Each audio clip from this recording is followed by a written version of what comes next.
Alright, welcome back to part 15 of, welcome, I keep saying that. Welcome to the walkthrough. Welcome back to the walkthrough. This is part 15, and we're just continuing on. Can you give me an account of your movements last night?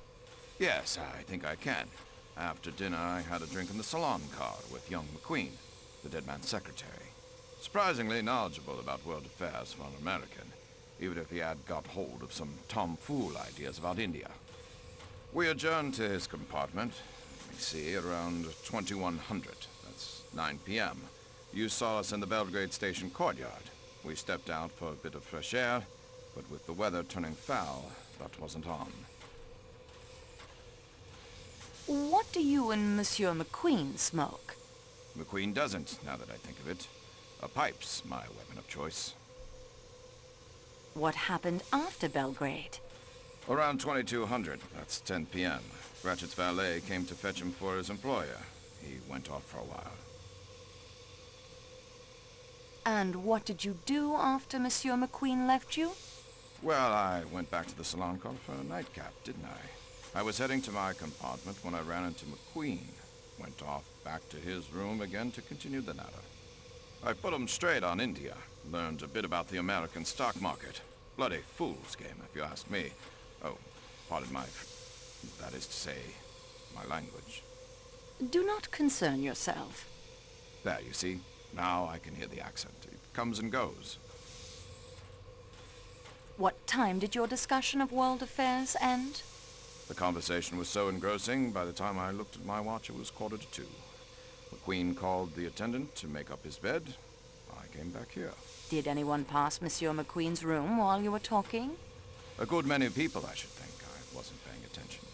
The attendant did at one point, and I think I caught a glimpse of you wandering about. Let us say during the last hour of your conversation. Really, I can't. Colonel, you have the soldier's observation for detail. Hang on. There was a woman, I think. Was this woman young or old? Didn't see her, wasn't looking that way. Just a rustle and a scent. Mademoiselle Debenham? No, I'd recognize. That is to say, it wasn't. No, it was very strong. Fruit or something. Can you pinpoint the time the woman passed? What were you discussing? Let's see, I was detailing the other washout. Stalin's 5-year plan was turning out. It must have been within the last half hour. More definite than that, I can't say. Have you ever been in America? Never. Don't want to go. Well, that's straightforward. Did you ever know a Colonel Armstrong? Armstrong. I've known 2 or 3 Armstrongs. Selby Armstrong. He was killed on the Somme. I mean the Colonel Armstrong who married an American woman and whose only child was kidnapped and murdered. Ah, yes.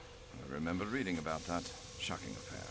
Never actually came across the fellow, but his name came up in the officers' mess, of course. Toby Armstrong. Nice fellow. Everybody liked him. Distinguished career, got the VC, Victoria Cross. The man who was killed last night was the man responsible for the murder of Colonel Armstrong's child. Then in my opinion, the swine got what he deserved. Though I would have preferred to see him properly hanged, or electrocuted, or whatever it is they do over there. Trial by 12 good men and true. Sound system. Anything you can recall from last night that strikes you as suspicious? There was one odd thing. Yes? As I got back to my compartment, I noticed that the door of the one beyond mine, number 16, it wasn't quite closed. The chap inside peered out in a rather furtive sort of way, then quickly pulled the door. Probably nothing in it, but you know what it is. Early hours of the morning, everything very still. The thing had a sinister look, like a detective story. Thank you, Colonel Arbuthnot. Not at all. Now, if you don't mind, I think I'll pop along to the salon car. Don't let me keep you. You mean to say you intend to stay in my compartment? Yes. And search through my belongings? I'm sorry, but I really must. But that's... I mean, it just isn't. That's bloody irregular. Pardon my French.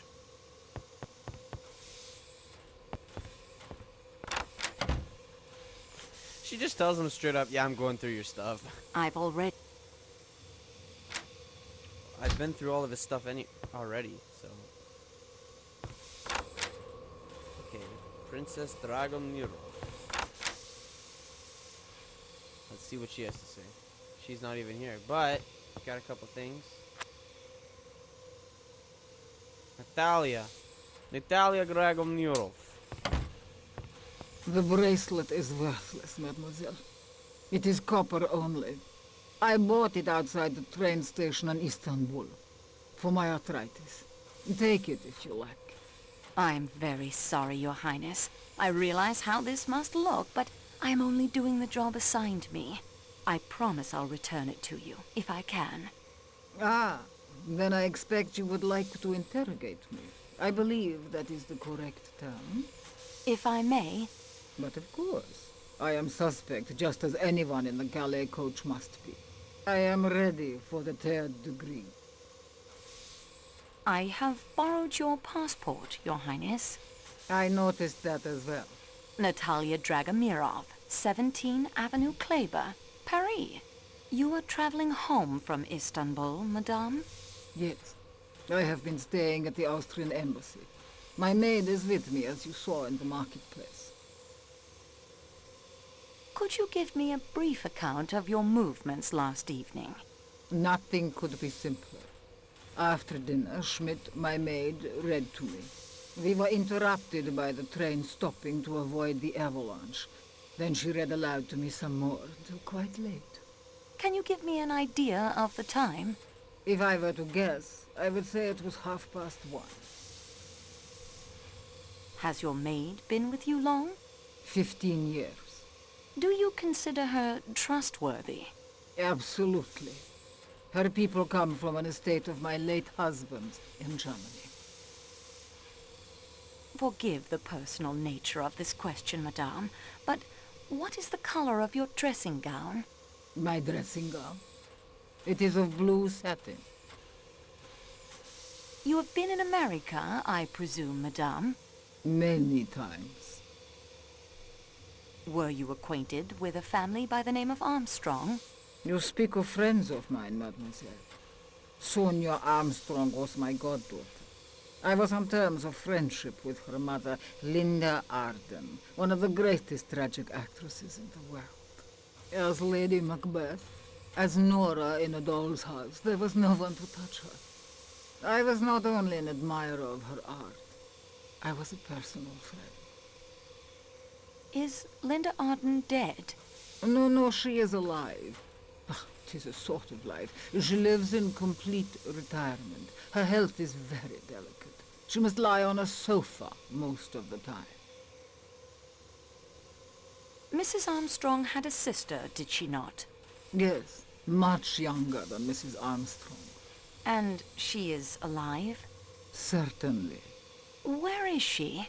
I must ask the reason of these questions. What have they to do with the murder on this train? The dead man was responsible for the kidnapping and death of Mrs. Armstrong's child. Ah. In my view, then, this murder is an entirely admirable occurrence. You will pardon my slightly biased point of view. It is most natural, madame. Where is the younger daughter of Linda Arden, the sister of Mrs. Armstrong? I've lost touch with the younger generation. I believe she married an Englishman some years ago, but at the moment I cannot recollect the name. Mademoiselle, you will forgive me, but the one you assist, he who guides the investigation, no one has told me his name. He is Hercule Poirot, madam. Poirot. Of course. I thought his face was somehow familiar to me. Poirot on this train. It is destiny. All right. So I'm gonna end it here. This has been part 15 of Agatha Christie Murder on the Orient Express walkthrough, and we'll see you in part 16. Thank you for watching.